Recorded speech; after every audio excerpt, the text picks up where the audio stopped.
Welcome to Jacket Talk on LEB TV. Welcome to the final edition of Jacket Talk from Buzzcuts in downtown Lebanon, the final edition for 2024-25. Kevin Stubblefield, we're in downtown Lebanon across from the post office. Our show brought to you by Ginger Wellness, by Mid-Missouri Bank, by Jacket Nation Sports, and by Mercy. Thanks to all those fine folks for being great sponsors this year for Jacket Talk.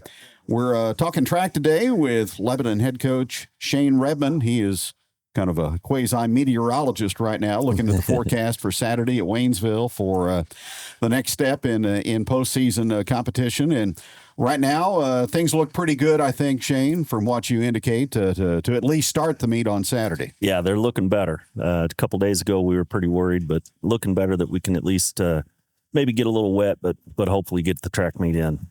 How many Lebanon competitors are going to be on hand?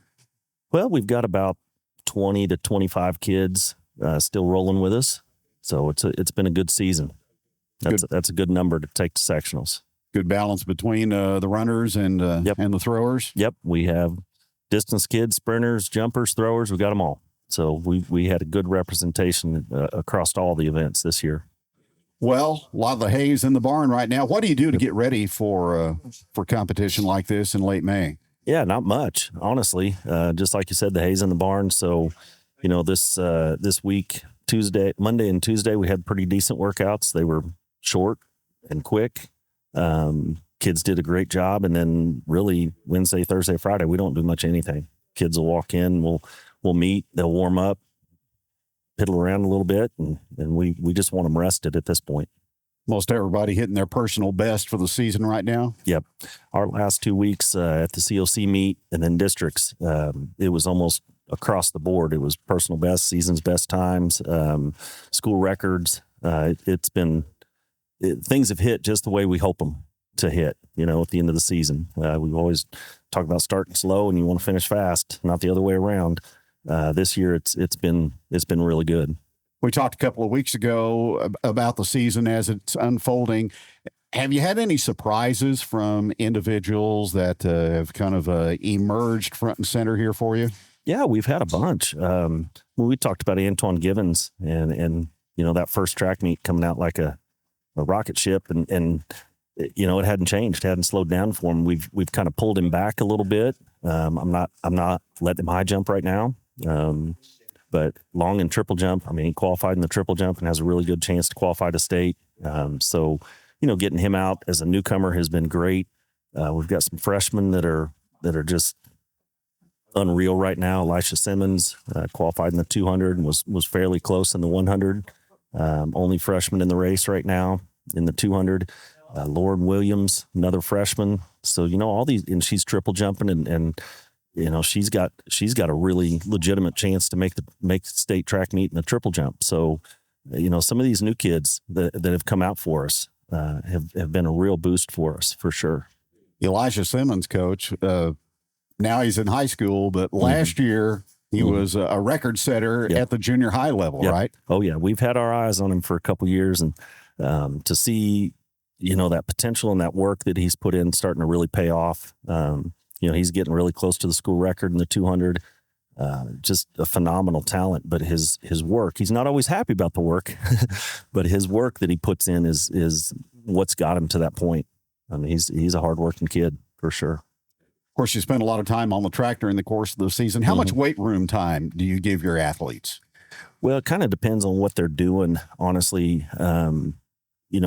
Obviously they have their weights class during the day, which block schedule. I know Coach C has talked about that, has made that a challenge for all of our programs. We hit really hard in the winter with weight room. We were in there 3 or 4 days a week after school with our kids. And now our mid-distance guys, some of our sprinters, and obviously the throwers, they're still hitting the weight room during practice time as well. Mm-hmm. Yeah. From a throwing aspect, who do you feel has a possibility of advancing? Well, Lily Bradbury, she's been a big standout for us this year, and honestly, a very pleasant surprise. She picked up the javelin last year, maybe the last 2 meets, maybe the last 3 meets, and just kind of learned the event. And now she's a conference champ, and Moving on to the sectional track meet, if she throws what she's capable of, I think she'll qualify to the state meet. Elsie Shadle is a senior. She's at the end of this season, it's like every week, just a little bit further and a little bit further and a little bit further. And if she continues that progression, I think she's got a really good chance, which would be huge for her. I've watched her throw since she was a little kid, honestly, to see. So I'm really hoping that she can continue to improve and get to that state meet. I would love to see Elsie there. Braden Mann, another senior in the javelin, is going to have a good day, but he's fully capable of that. So all those throwers, I'm excited about each one of them. Girls javelin, you've had a pretty good trend in that area the last couple of years, haven't you? We have, and losing Morgan Durbin. Morgan was a sectional qualifier for last year as well. Brooklyn O'Kane is throwing it at Missouri State. And, so we've had a really good run with those people. Coach Nail and Coach Moody have done a great job with our javelin throwers. Mm-hmm. Well, what about your distance competitors? We got our girls 4x8 through. They're going to have to run really fast to qualify to state. But we're excited that they're a really young group. 3 freshmen on that group, I think. Looking at it right now, we're going to run 3 freshmen Saturday. So they're going to have to run really well.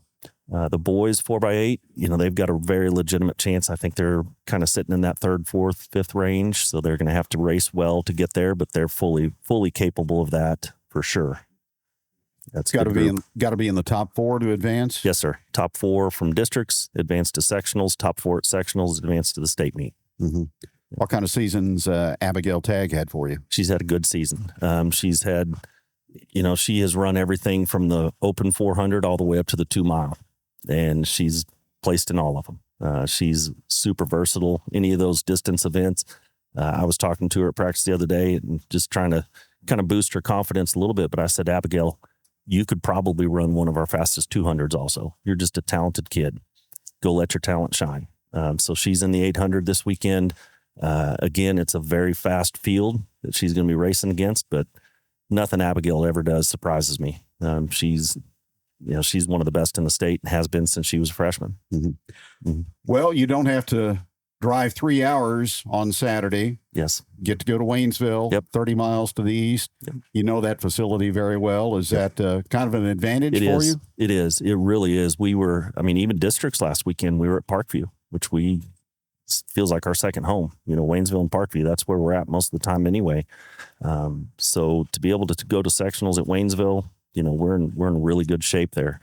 We've gone to St. Louis the last couple of years, and we've been to Kansas City in the past. And while those places are nice and it's fun to go see somewhere new, it's better for us as a program to be somewhere that we're familiar with for sure. From a team competitive standpoint, who are you going to see at Waynesville?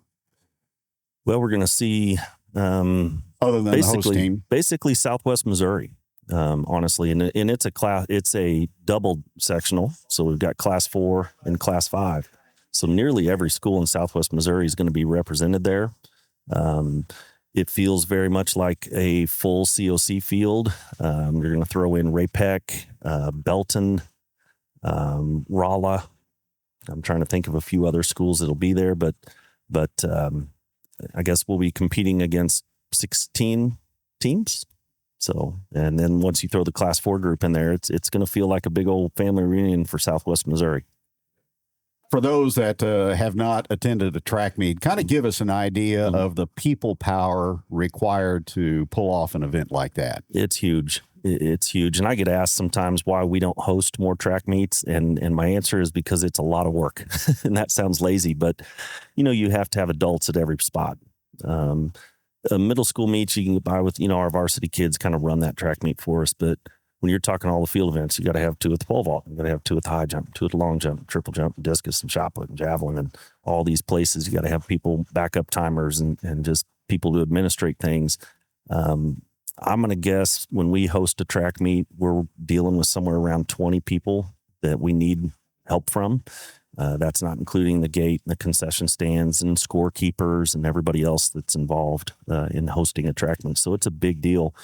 Coach Rawlings in Waynesville, and he's retired this year. He's one of my best friends, but he's the best around. He hosts the best track meets year in, year out. Coach Rawlings, a good dude. I know him personally, Yep. and he's been involved in a lot of athletic endeavors from a coaching standpoint. Yep. He's coached everything about. He's coached everything, and a staple at Waynesville. And like I say, I'm blessed to call him one of my good friends, and I just have a ton of respect for him. I've loved working with him over the years. In fact, I've invited him. I've told him, I said, you're going to be bored next spring. I said, we would love to see a track practice in Lebanon. And he may take me up on that. He does not sit around very well. So he said, I will probably come visit you from time to time. So he's a great guy. And like I say, I have a lot of respect. He's one that I go to very often for advice and just that mentorship. He's a good dude. So the schedule is for the Memorial Day weekend on Saturday. Mm-hmm. If the weather deteriorates, then you push it back a couple of days? Most likely it will be Monday. Yeah, we've had to do that a few times in the past. It's not ideal for sure, but you can't fight Mother Nature. We'll run in the rain. We can suck it up for a little while and get wet, but once that lightning starts, we'll shelter first, and then if we can't continue, then we'll just push it back to Monday. I know as a coach, you're feeling optimistic at this point in time. Who do you think has a realistic chance to get through and go? Well, I tell kids all the time, stop watching the tape measure, don't lie. But also at this track meet, there's only 8 kids in every event. So every one of our kids has a chance. And I try to preach to them that one kid's not going to like the weather. One kid's going to stay up too late the night before. One kid has vacation tomorrow. Like all these different things, all these factors, you may only have to beat 1 or 2 kids to get to the state track meet. So every one of these kids on this list has a legitimate chance to get there. It doesn't matter where they're seated right now. I've seen kids that were ranked number 8 go ahead and compete and kill it, have a great day, go to the state track meet. Now, you can also look at those stopwatches and tape measures, and this person has a really good chance and this person has a good chance. So, I think Bailey Cromer in the 300-meter hurdles, she has looked really, really good the last couple of weeks. I think she has a very legitimate chance to be there. I would be shocked if she doesn't make it to the state track meet. Again, Abigail Tagg, she's just been there every year. So why wouldn't she be there this year? Addie Rebmann in the high jump, she's 3-time state qualifier now. So, I think she's got a very good chance, going to have to jump well. And we talked about Antoine in the triple jump. I think he has a really good shot as well. The boys 4x8 has a great chance. So we've got several places that when you look at those rankings, they should make it. They should.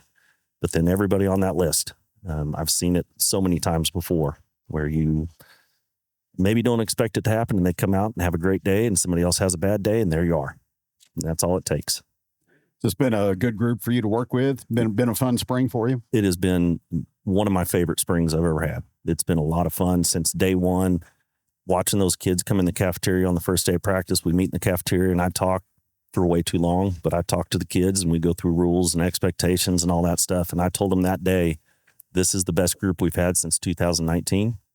And it's been exactly what we expected. The kids have worked hard. They've been, fun to be around. They've been respectful. At track meets, we get compliments from other coaches and the hosts about how good our kids were, and they cleaned up their area and they did this. And it was just a great group of kids here in Lebanon right now. So this has been one of my favorite seasons I've ever had. Very good. Shane, always good to visit with you. Appreciate it. Have a great meet at Waynesville this weekend. And once again, thank you. You bet. Thank you. Appreciate it. Coach Shane Rebmann from Lebanon Track. Once again, Lebanon baseball, their season comes to an end on Wednesday in the Class 6 District 2 tournament.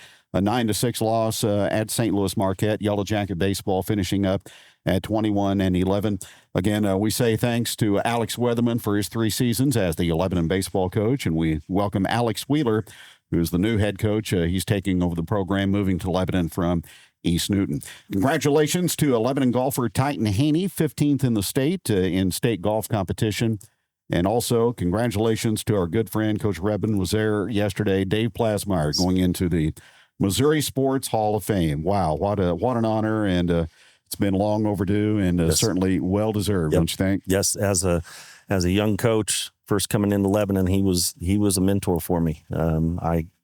I told Jenny yesterday, I said, he's never going to know how much I appreciated the talks he and I had when I was a young coach first getting started. And yeah, he deserves that for sure. Plaza is one of those, Shane, and I'm sure you'll agree. He was in it for the right reasons. Yes. I mean, over 25 years, and everybody competes. They want to win. They don't want to lose, but he has the right mindset to try to help the kids. And brings out the best in them. Yeah, he was all about the kids, still is. I mean, he's still going to ball games, and it's all about the kids. What's best for the kids, what's best for Lebanon, what's best for the program. That's what he loves. Absolutely. Shane, appreciate it. Thank you. Thank you very much. That'll do it for Jacket Talk. Again, thanks to our hosts, Jason Starnes and Matt Sherman here at Buzzcuts in downtown Lebanon for welcoming us each and every week through the course of the high school season. And our sponsors, again, Mid-Missouri Bank, Ginger Wellness, Jacket Nation Sports, and Mercy. Thanks for joining us on Jacket Nation. I'm Monty Hayes, Community President at Mid-Missouri Bank in Lebanon. We have the best products and services with friendly faces you know as your neighbors. Our financial experts and community leaders live, work, and play where you do. In a world that is constantly changing, we have the technology and security to allow you to bank from anywhere. Our lobby and drive-thru is open 6 days a week at 278 North Jefferson, or visit us online at openaccounts.midmobank.com. Go Jackets! My name is Jaysha Connor, owner and nurse practitioner here at Ginger Wellness. I believe that sometimes healthcare does too much, and I believe that's where wellness centers can really bridge that gap and really give people some confidence in natural ways, healthier ways, to really improve quality of life and to get healthy. We want to feel better and live better lives. It's not about quantity, it's a lot about quality of your life. Ginger Wellness is where I went to get my quality of life back.